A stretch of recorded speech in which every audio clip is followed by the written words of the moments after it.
മുംബൈയിൽ നാവികസേനയുടെ തോക്ക് മോഷ്ടിച്ച സംഭവത്തിൽ മാവോയിസ്റ്റ് ബന്ധം അന്വേഷിച്ച പോലീസ്. തോക്ക് മോഷ്ടിച്ചത് മാവോയിസ്റ്റുകൾ കൈമാറാൻ വേണ്ടിയാണോ എന്ന് സംശയം. കൊച്ചി നാവിക കേന്ദ്രത്തിലെ അഗ്നിവീറാണ് പ്രതികളിൽ ഒരാളായ രാകേഷ്. ശ്രീനാഥ് ചന്ദ്രൻ മുംബൈയിൽ നിന്ന് വിവരങ്ങളുമായി ചേരുന്നു. ഗുഡ് മോർണിംഗ് ശ്രീനാഥ് ചന്ദ്രൻ, പറയും.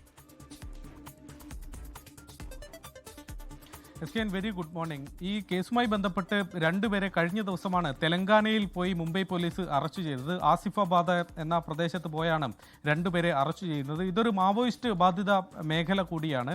രാകേഷ്, ഉമേഷ് എന്നീ രണ്ട് സഹോദരങ്ങൾ, ഇവരെയാണ് ഇന്നലെ പിടികൂടി മുംബൈയിലേക്ക് എത്തിച്ചത്. ഇവർക്ക് എന്തിന് തോക്ക് മോഷ്ടിച്ചു എന്ന ചോദ്യത്തിനാണ് ഇപ്പോഴും ഉത്തരം കിട്ടേണ്ടത്. അതിന് പ്രാഥമികമായി പോലീസിന് കിട്ടിയ സൂചനകൾ പ്രകാരം മാവോയിസ്റ്റുകൾക്ക് തോക്ക് കൈമാറാൻ വേണ്ടിയാണ് ഇവർ ഇങ്ങനെയൊരു സാഹസത്തിന് മുതിർന്നത് എന്നതാണ് മനസ്സിലാക്കുന്നത്. രാകേഷ് അഗ്നിവീറാണ്. ഉമേഷ് ആവട്ടെ അവിടെ ഒരു മദ്യക്കട നടത്തുന്നു എന്നതാണ് പോലീസിന് ലഭിച്ചിട്ടുള്ള വിവരം. രാകേഷ് കഴിഞ്ഞ വർഷം ഓഗസ്റ്റ് മുതൽ ഈ വർഷം ഫെബ്രുവരി വരെ മുംബൈയിൽ ജോലി ചെയ്തിരുന്നു. അതിനുശേഷമാണ് കൊച്ചിയിലെ നാവികസേനാ കേന്ദ്രത്തിലേക്ക് എത്തിയത്. കുറച്ച് ദിവസങ്ങൾക്ക് മുമ്പ് അദ്ദേഹം അവധിയിൽ പോയി. അതിനുശേഷം സെപ്റ്റംബർ 5 മുംബൈയിലേക്ക് എത്തുന്നത്.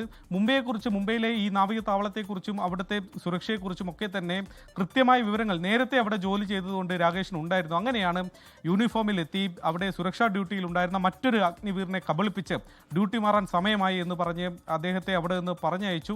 പിന്നീട് തോക്കും വെടിയുണ്ടകളും 40 റൗണ്ട് വെടിയുണ്ടകളാണ് കൈവശപ്പെടുത്തിയത്. പിന്നീട് അവർ അവിടെ നിന്ന് രക്ഷപ്പെടുന്നു. അതിൻ്റെ CCTV ദൃശ്യങ്ങൾ പുറത്തു വന്നിരുന്നു. അതായത് തോക്കുമായി അവർ പുറത്തേക്ക് പോകുന്നത് എങ്ങനെ എന്നതിൻ്റെ ദൃശ്യങ്ങൾ വന്നിരുന്നു. ഒരാൾ തോക്കും ഒരു ചാക്കിലും മറ്റുമാക്കി പുറത്തേക്ക് എത്തിക്കുന്നു. അവിടെ നിന്ന് ഒരു മതിലിന് മുകളിലൂടെ മറ്റൊരാൾക്ക് താഴേക്ക് എറിഞ്ഞു നൽകുന്നു. ഈ രണ്ടുപേരും അവിടെ നിന്ന് പുറത്തേക്ക് പോയി എന്നതാണ് കണ്ടത്. പിന്നീട് അവർ ടാക്സി പിടിച്ച് LTT റെയിൽവേ സ്റ്റേഷനിൽ എത്തുന്നു. അവിടെ നിന്ന് പൂനെയിലേക്ക് പോകുന്നു. അവിടെ നിന്നാണ് ട്രെയിൻ മാർഗം തെലങ്കാനയിലേക്ക് ഈ പ്രതികൾ കടന്നത്. ഏതായാലും പ്രതികളെയും വെടിയുണ്ടകളും ലോകത്തെവിടെയായാലും ഏത് സമയത്തും 24 വാർത്തകളും ഓഗ്മെന്റഡ് റിയാലിറ്റി പാക്കേജുകളും എക്സ്പ്ലെയിനറുകളും വിശദമായി കാണാൻ ഞങ്ങളുടെ YouTube ചാനൽ നിങ്ങൾക്ക് സബ്സ്ക്രൈബ് ചെയ്യാം.